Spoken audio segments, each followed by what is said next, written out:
Hello दोस्तों, स्वागत है आपका हमारे YouTube channel target classes Shahdol में। हमारा टॉपिक ये जो वीडियो है दिल्ली सल्तनत को लेकर के है। दिल्ली सल्तनत में इनके अंतर्गत आने वाले सभी राजवंशों को हम कवर करने वाले हैं, तो वीडियो को अंत तक देखिएगा। जो चैनल पर नए आए हैं चैनल को सब्सक्राइब कर दें और चैनल इस वीडियो को शेयर भी कर दें, जिसमें हम आज पढ़ेंगे मामलुक सुल्तान जो 1206 से 1290 ईस्वी तक गद्दी पर बैठे, जिनमें कुतुबुद्दीन ऐबक, इल्तुतमिश, रजिया, नासिरुद्दीन महमूद और बलबन, इनके बारे में जानेंगे। खिलजी वंश जो 1290 से 1320 ईस्वी तक गद्दी पर सिंहासन पर बैठे, जलालुद्दीन खिलजी और अलाउद्दीन खिलजी के बारे में पढ़ेंगे। तुगलक वंश के बारे में पढ़ेंगे। सैयद राजवंश, लोदी राजवंश जिनमें बहलोल लोदी, सिकंदर लोदी, इब्राहिम लोदी, इनके बारे में जानेंगे। दिल्ली सल्तनत के सामने चुनौतियां कौन कौन सी थी, इनके बारे में पढ़ेंगे। दिल्ली सल्तनत की मुख्य विशेषताएं क्या रही हैं, दिल्ली सल्तनत के कमजोर होने के कारण क्या थे, और इस अवधि से संबंधित विदेशी विवरण के बारे में भी हम जानेंगे। तो चलिए वीडियो को शुरू करते हैं। 1200 से, याद रखिएगा, 1200 से 1526, 1200 से 1526 ईस्वी के बीच उत्तर भारत के पर्याप्त हिस्सों पर शासन करने वाले शासकों को सुल्तान और उनके शासन की अवधि को दिल्ली सल्तनत कहा जाता है। ये जो शासक रहे हैं ये मूल रूप से तुर्की और अफगानी थे। इन्होंने भारतीय शासक राजवंशों जो मुख्य रूप से उत्तरी भारत में राजपूत थे, इनको हराने के बाद भारत में अपना शासन स्थापित करते हैं। लगभग 300 वर्षों की इस अवधि के दौरान 5 अलग अलग राजवंशों ने दिल्ली पर शासन किया, जिनमें पहला है ममलूक, मामलुक या गुलाम वंश।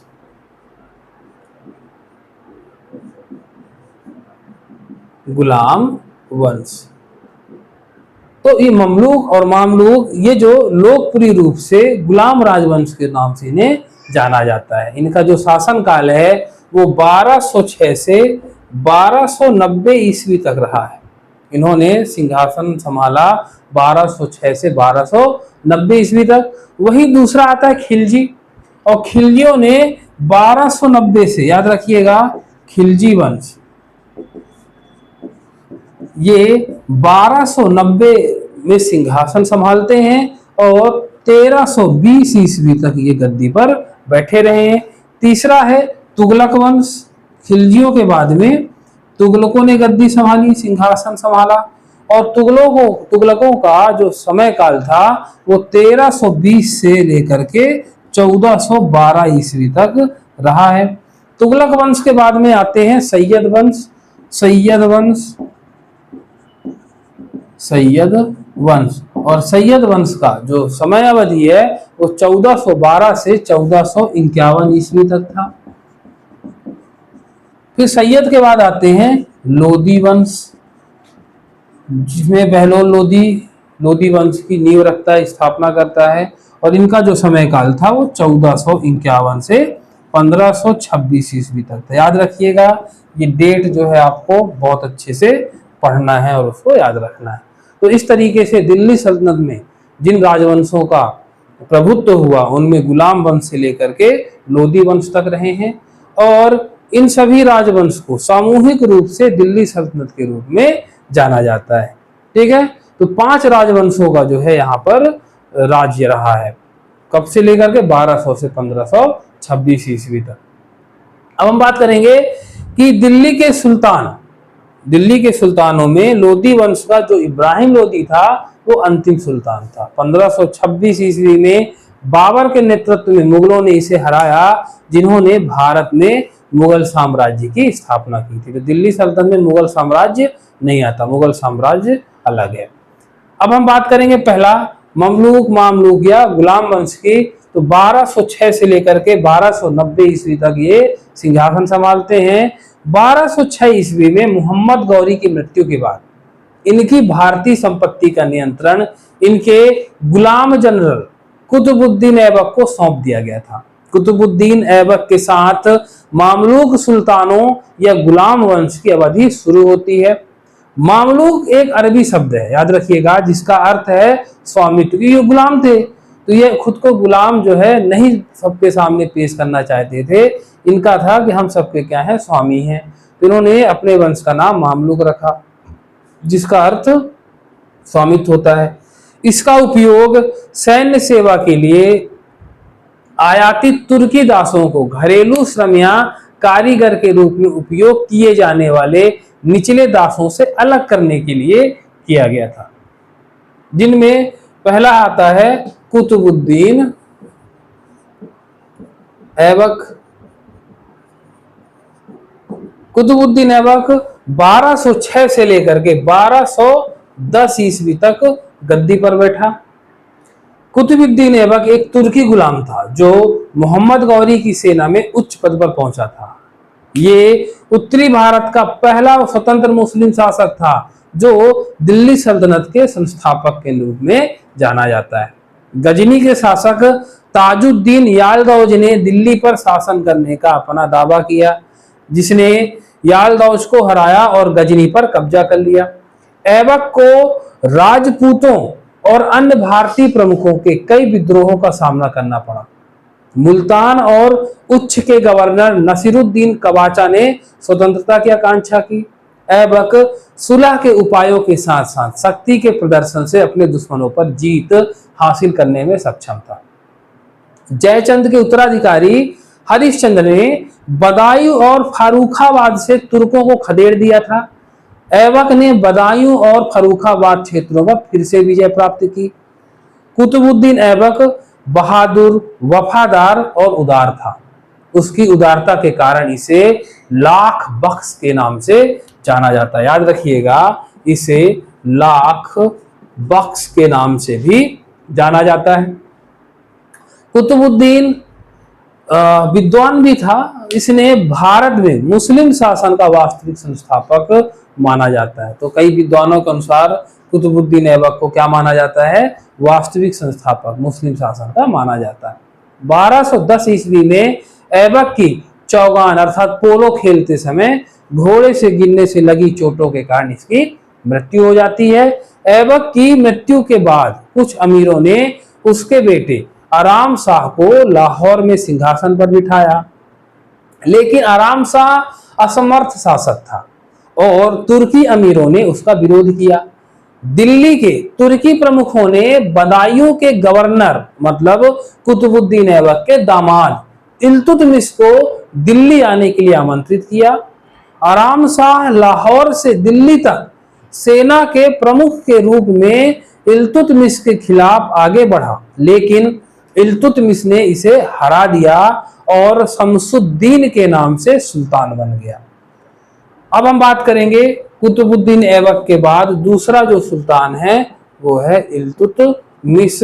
और इल्तुतमिश गद्दी पे किस नाम से बैठता है, तो शमसुद्दीन के नाम से सुल्तान के रूप में बैठता है और 1210 से लेकर के 1236 ईस्वी तक गद्दी संभालता है। ठीक है, इसने ऐबक का अधूरा काम पूरा किया था। इसके शासनकाल के दौरान दिल्ली सल्तनत ने एक बड़े क्षेत्र को सम्मिलित किया। याद रखिएगा, दिल्ली सल्तनत को मजबूत करने का श्रेय इसी को दिया जाता है। जब इल्तुतमिश सिंहासन पर चढ़ा तो उसने खुद को कई समस्याओं से घिरा हुआ पाया। मोहम्मद गौरी के अन्य कमांडर जैसे यालदौज, कुबाचा और अली मर्दान फिर से अवज्ञा में बैठ गए। जालौर और रणथंबोर के प्रमुख ग्वालियर और कालिंजर के साथ अपनी स्वतंत्रता की घोषणा करने में शामिल हो गए। इसके अलावा चंगेज खान के अधीन मंगोलों की बढ़ती शक्ति ने सल्तनत के उत्तर पश्चिमी सीमांत को खतरे में डाल दिया। इल्तुतमिश ने अपनी स्थिति को मजबूत करने का काम किया। इसने तराइन की लड़ाई में 1215 ईस्वी में, याद रखिएगा, तराइन का जो तीसरा युद्ध हुआ 1215 ईस्वी में इसने यालदौज को हराया। 1217 ईस्वी में इसने पंजाब से कुबाचा को भगा दिया। 1220 ईस्वी में जब चंगेज खान ने ख्वारिज्म साम्राज्य को नष्ट कर दिया तो इल्तुतमिश ने मंगोलों के साथ टकराव से बचने की राजनीतिक आवश्यकता को महसूस किया। इस प्रकार जब ख्वारिज्म के शाह के पुत्र जलालुद्दीन मांगबरनी ने मंगोलों से भागते हुए इल्तुतमिश के दरबार में शरण मांगी थी, तो इल्तुतमिश ने उसे वापस लौटा दिया था। इस प्रकार इल्तुतमिश मंगोलों से अपनी सल्तनत को विनाश होने से बचा लिया था। 1225 ईस्वी के बाद से इल्तुतमिश ने पूर्व में गड़बड़ी को दबाने में अपनी सेनाओं को लगाया। 1226-27 ईस्वी में इल्तुतमिश ने अपने बेटे नासिरुद्दीन महमूद के तहत एक बड़ी सेना भेजी, जिसने इवाज खान को हराया, याद रखिए, और बंगाल और बिहार को दिल्ली सल्तनत में वापस लाया।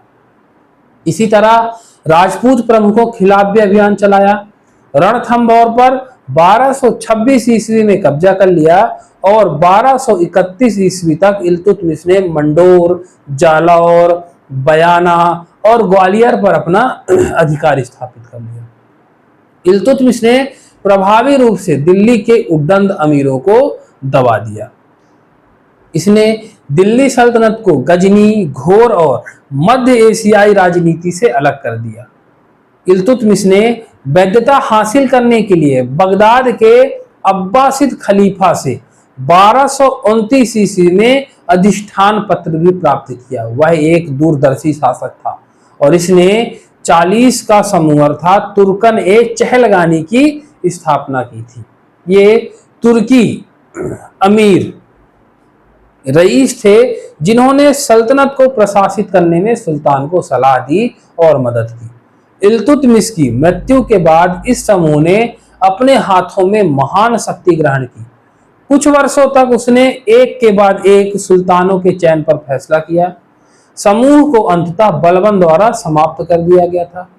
इल्तुतमिश ने प्रशासनिक संस्था जैसे इक्तास, सेना और मुद्रा प्रणाली को आकार देने में महत्वपूर्ण योगदान दिया था। इसने सल्तनत को अपने दो मूल सिक्के दिए, चांदी का टंका और तांबा का जित्तल। याद रखिएगा, इल्तुतमिश के द्वारा दो सिक्के चलाए गए, चांदी का टंका और तांबा का जित्तल। विजित क्षेत्रों में अधिक नियंत्रण को प्रभावित करने के लिए इल्तुतमिश ने बड़े पैमाने पर तुर्की अधिकारियों को इक्ता अर्थात नगद वेतन के बदले भूमि सौंपना प्रदान किया। इक्ता के प्राप्तकर्ता, जिन्हें इक्तादार कहा जाता था, इनके तहत आने वाले क्षेत्रों में भूमि राजस्व एकत्र किया गया। इसमें से उसने राज्य की सेवा के लिए एक सशस्त्र टुकड़ी बनाई रखी, कानून और व्यवस्था लागू की और अपने स्वयं के खर्चों को पूरा किया। इल्तुतमिश ने दोआब की आर्थिक क्षमता को महसूस किया और इक्ता मुख्य रूप से इस क्षेत्र में वितरित किए गए थे। इसने इल्तुतमिश के लिए उत्तर भारत को सबसे प्रतिष्ठित क्षेत्रों में से एक पर वित्तीय और प्रशासनिक नियंत्रण हासिल किया। उत्तराधिकारी की समस्या ने इल्तुतमिश को अपने अंतिम दिनों के दौरान परेशान किया, क्योंकि इल्तुतमिश ने अपने किसी भी पुत्र को सिंहासन के योग्य नहीं समझा था। इसकी अपनी पसंद उसकी बेटी रजिया थी, इसलिए उसने उसे अपने उत्तराधिकारी के रूप में नामित किया। लेकिन इसकी मृत्यु के बाद उसका बेटा रुकनुद्दीन फिरोज सेना के नेताओं की मदद से सिंहासन पर बैठ गया। दिल्ली के लोगों और कुछ सैन्य नेताओं के समर्थन से रजिया जल्दी सिंहासन पर चढ़ गई। तो अगली जो शासिका है उनका नाम है रजिया, रजिया सुल्तान। रजिया का जो शासन काल रहा है 1236 से 1240 ईस्वी तक था। याद रखिएगा, रजिया सुल्तान 1236 से 1240 ईस्वी तक जो है ये गद्दी पर बैठती हैं। अब हम इनकी बात करें तो इनके समर्थन में बहुत सारे लोग नहीं थे, लेकिन इनके पिता इल्तुतमिश इनको गद्दी पर बैठाना चाहते थे। अपने स्पष्ट गुणों के बावजूद रजिया ने मुख्य रूप से गैर तुर्कों के प्रति कुलीनता बनाने के अपने प्रयासों के कारण अच्छा प्रदर्शन नहीं किया और तुर्की अमीरों को क्रोध का आमंत्रित किया। वे विशेष रूप से अबिसिनिया के मलिक जमालुद्दीन याकूबूत को अमीर ए अखूर अर्थात घोड़ों के स्वामी के रूप में नियुक्त करने के उनके फैसले से नाराज थे। महत्वपूर्ण पदों पर कुछ अन्य गैर तुर्कियों की भर्ती हुई। इसके कारण और ज्यादा भड़क गए जो रईस थे। रईसों को एहसास हुआ कि एक महिला रजिया उनके हाथों की कठपुतली बनने के लिए तैयार नहीं थी, इसलिए रईसों ने प्रांतों में उसके खिलाफ विद्रोह करना शुरू कर दिया। इन्होंने उस पर स्त्री सील का उल्लंघन करने और अबिसिनिया के एक रईस याकूत के साथ बहुत दोस्ताना होने का आरोप लगाया। रईसों द्वारा पराजित होने के बाद वह मारी गई। उसका एक संक्षिप्त शासन काल था और 1240 ईस्वी में समाप्त हुआ। रजिया की मृत्यु के बाद चहलगनी की शक्ति बढ़ गई और वे राजाओं को बनाने और हटाने के लिए काफी हद तक जिम्मेदार हो गए। बहराम शाह 1240 ईस्वी और मसूद शाह 1242 से 1246 ईस्वी को सुल्तान बनाया गया और उत्तराधिकारी में हटा दिया गया। इनके बाद 1246 ईस्वी में उलुग खान, जिसे बाद में बलबन के नाम से जाना जाता है, ने अनुभवहीन और युवा नासिरुद्दीन अर्थात इल्तुतमिश के पोते को सिंहासन पर रखा और खुद नायब डिप्टी का पद ग्रहण किया।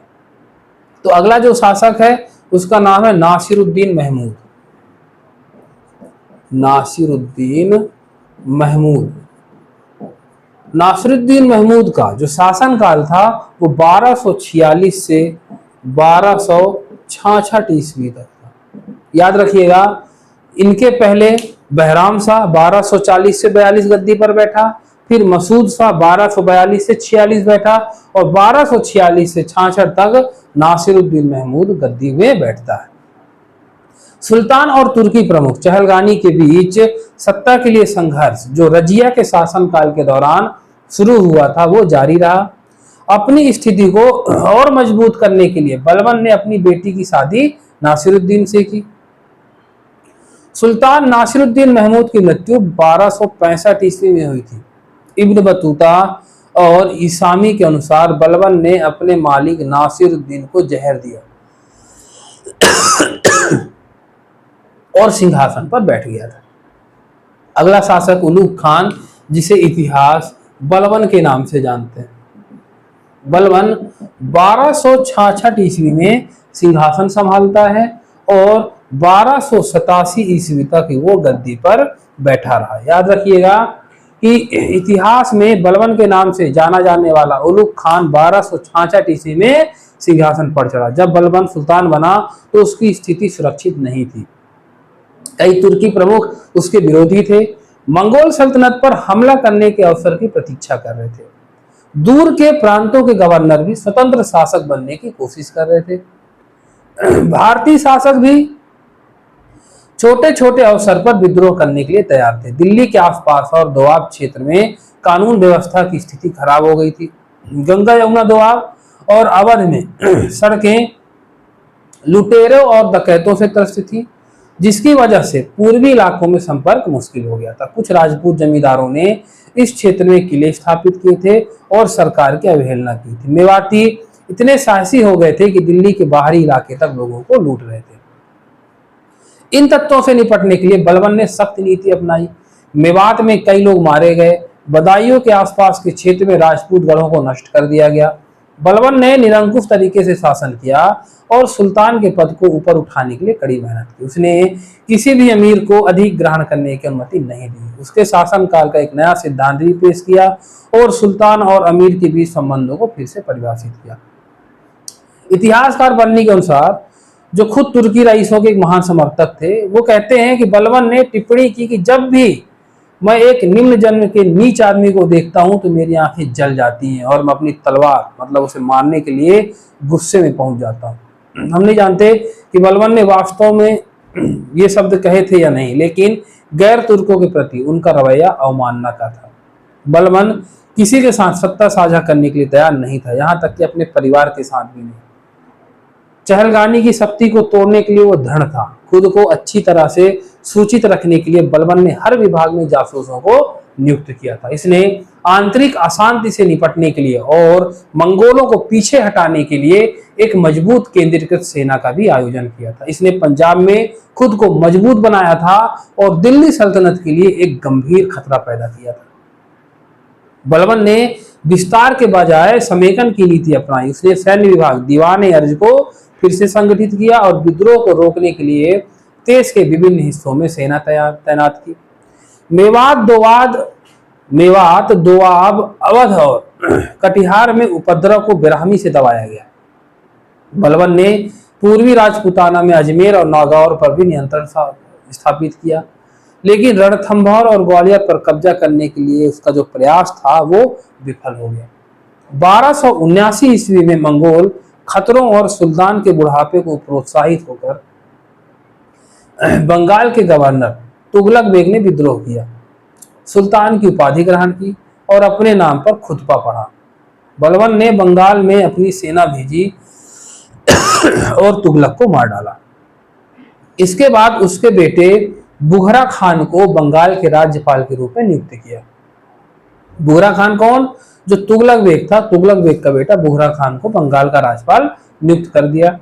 अपनी सरकार की ताकत और धाक से लोगों को प्रभावित करने के लिए बलबन ने एक शानदार दरबार बनाए रखा। उसने अदालत में हंसने और मजाक करने से इनकार कर दिया और यहां तक कि शराब पीना भी छोड़ दिया ताकि कोई भी उसे गैर गंभीर व्यवहार में न देख सके। उसने अदालत में सजदा और पैबो सम्राट के पैरों को चूमना के समारोह पर जोर दिया था। बलबन निसंदेह दिल्ली सल्तनत के एक मुख्य वास्तुकारों में से एक था, विशेष रूप से सरकार और संस्थानों के रूप में। राजशाही की शक्ति का दावा करके बलबन ने दिल्ली सल्तनत को मजबूत किया, लेकिन वह मंगोलों के हमलों के खिलाफ उत्तरी भारत की पूरी तरह से रक्षा नहीं कर सका। इसके अलावा गैर तुर्कों को सत्ता और अधिकार के पदों से बाहर करके और केवल एक बहुत ही संकीर्ण नस्ली समूह पर भरोसा करके उसने कई लोगों को असंतुष्ट कर दिया। इससे उसकी मृत्यु के बाद नए सिरे से गड़बड़ी और परेशानियां पैदा हुई। 1287 ईस्वी में बलबन की मृत्यु हो जाती है और बलबन की मृत्यु होने के साथ ही ममलूक और गुलाम वंश का पतन हो जाता है, समाप्ति हो जाती है। वीडियो अगर पसंद आई हो तो वीडियो को शेयर करिए, लाइक करिए और ज़्यादा से ज़्यादा शेयर करिए। धन्यवाद।